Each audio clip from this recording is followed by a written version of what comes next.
A very good Friday morning to you, and here in Manchester today, grey and miserable, but at least it's not wet, so not too bad. I wanted to get this video up early so that you could see the final, the fourth and final review of the 4 STEINHART watches lent to me by XJ Steve, and today we're going to be talking about this. Look at that. So that's the STEINHART Titanium 500. Absolutely lovely. Let's give you the rundown. So obviously what we've got here is a full titanium case and oyster style bracelet. We have a beautiful exhibition back. I love an exhibition back. I think they're fantastic. It's funny, I'm not a great fan of skeletonized watches, but I do love an exhibition back. It seems to sort of run in the opposite direction maybe, but that is a lovely movement in there, absolutely delightful. It has a unidirectional bezel with a lovely glossy shiny black ceramic insert. It has what we've come now to expect from these 4 watches, a lovely domed sapphire crystal, which has the dual AR coating on the inside. Very nice indeed. Inside that beautiful exhibition back, if you can see it there, I think you can, yeah, is a Soprod A10-2 movement, which has been decorated by STEINHART. You've got the little, what looks like a, you see it there? A crown cut out on the rotor itself, on that lovely bronzed rotor, and the pearlized cuttings on the internal plates there. Absolutely lovely. And it's good to see that somebody actually makes a little bit of an effort to make these things pretty. Obviously on lower price watches, what you've just basically got is just the standard movement as it comes out the box, as it were. So if you're going to have an exhibition back, make a bit of an effort, manufacturers. I mean, come on. It is a 42mm across here.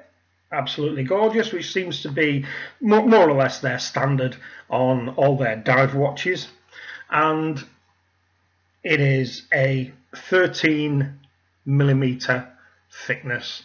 So getting back to what I would consider to be a nice acceptable thickness for a watch, obviously quite substantially thinner than the massive 16mm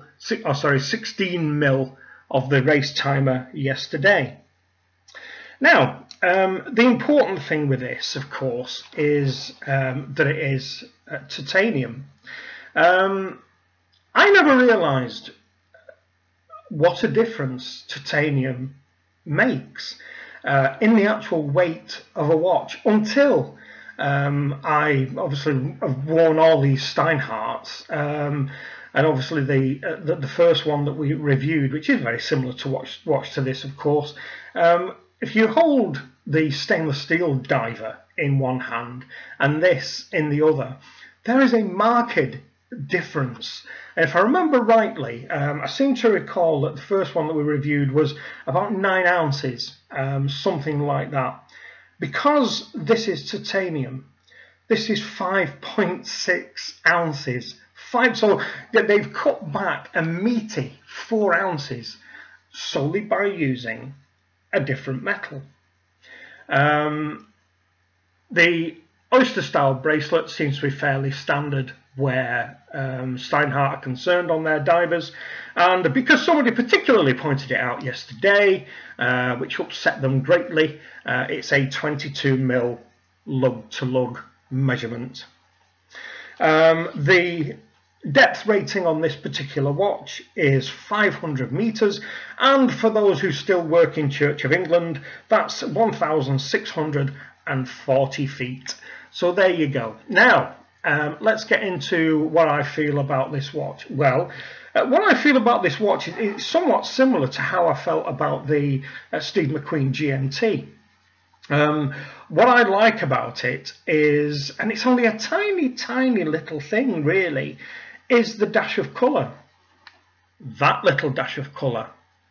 The little blue dashes on the indices and the blue word underneath at the bottom there, just above the 6.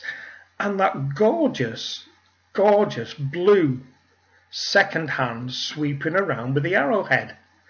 Now, I'm a real sucker for colour, as you know. I think that is very subtle, but I think it actually makes the watch for me. It has a lovely gloss dial, absolutely lovely. It is beautiful to look at, beautiful to wear. All the minute markers, though, the circular discs and the inverted triangle, all loom really well, as does the pip at the 12, and the fingers, absolutely gorgeous. Now, this is something we touched on previously. I've had another look yet again at these fingers. Now, it does seem to me that when I first spoke about how thick the fingers are, they vary slightly, do Steinhardt's. Again, it doesn't kind of look to me as though these are quite as thin as when I made a point of talking about the thinness of the hour hand on the OVM, which is odd. And I can only assume that what they've done here, they've allowed, maybe the fingers are made of titanium, and maybe that's why they don't look quite as thin, because the titanium being lighter allows them to be a tad thicker. I don't know. What I do like about this watch is exactly the same thing I liked about the GMT, which is it is easy to read. I'm kind of judging a lot of watches these days by that criteria, which is if a watch is going to be sold to people who need to be able to recognise the time at a quick glance, then a watch stands out for me. So if you are an aircraft pilot, a helicopter pilot, a racing driver, something like that, where you can literally just turn your wrist in a fraction of a second and get an idea that it is, 19 minutes past 9 on a Friday morning, then that for me is a great little selling point. On a personal note, I have really enjoyed wearing this. And I think I've enjoyed wearing it because I didn't know how light titanium was. And I found it a revelation, I have to say. Most of my watches, as most of yours are, of course, are stainless steel. Some of us are in a position that we can afford to buy precious metals, of course. But they are all weighted. They all have this heft. And you don't actually realise the heft that you carry around on your wrist until you put something like this on. It does make a difference. Not so much of a difference to me that, come the end of the day, I'm dragging my left arm around when I'm wearing a stainless steel piece, but something that's noticeable. Once, if you change from a stainless steel piece to this, for instance, you can really notice a difference, and I like that about it. Is there anything that I don't like about it? I'm not too sure of the grey. Titanium to me always reminds me of gunmetal. Now I appreciate that there's not a lot you can do about that where titanium is concerned. So am I particularly struck on the actual coloration of titanium? I don't think I am. I don't think I'm too struck on it. But would that stop me buying a titanium watch? No. If I liked how the dial looked, which is at the end of the day all we kind of look at, you know, we're looking at that through every point of every day, because that is where the function works. You know, that is what we buy it for, and that is the thing that most attracts us as watch buyers to buying these magnificent little machines. So would it stop me from buying one? No, absolutely not. What does it strike me like? What it strikes me as is either pewter or lead, the coloration, and maybe it's that I can't get by. You know, maybe I've got something buzzing around in my head saying my watch looks as though it's made out of lead or pewter, and maybe that's what it is. I don't know. It's a little bit like a view I have of ceramic watches. I wouldn't buy a ceramic watch because from a distance, even close up, because you've seen some of the fakes and you'll know exactly what I mean when I say this, it can look like plastic. So maybe that's what it is about this. Maybe that's what's holding me back as far as enthusiasm is concerned about the titanium as the aesthetic of the titanium. Maybe that's what it is. The watch itself has been a joy to wear, beautifully light, a lovely thing to look at, very, very visible, great lume. Obviously at 1640 feet, it's 1630 feet deeper than we're ever going to go normally. So that is a beautiful little timepiece. I've enjoyed wearing it totally for the last 3 or 4 days. Really, really nice, really nice. What I want to sum up now really is about STEINHART as a brand. As you know, before XJ Steve lent me his 4 pieces, I'd only come across STEINHART on here. So what do I think now I've had them all in my sweaty mitt and wore them for 2 or 3, 4 days each? My opinion of STEINHART hasn't changed. I had a very, very good feeling towards STEINHART given all the views that you guys had. Where I am now is that has been enhanced. What I've actually seen here are very well made, tough, rugged, well constructed, well priced timepieces. I mean, there are a lot of watches out there that you will spend £400, £500, £600 for, where you will still have pins in the bracelet. Now, look at that, they're screws, see? Look. Absolutely brilliant. Now, if STEINHART can make watches to this standard for the money that they charge, why can't everybody else? Am I more likely to buy a STEINHART after wearing these 4? You know, I think I might be.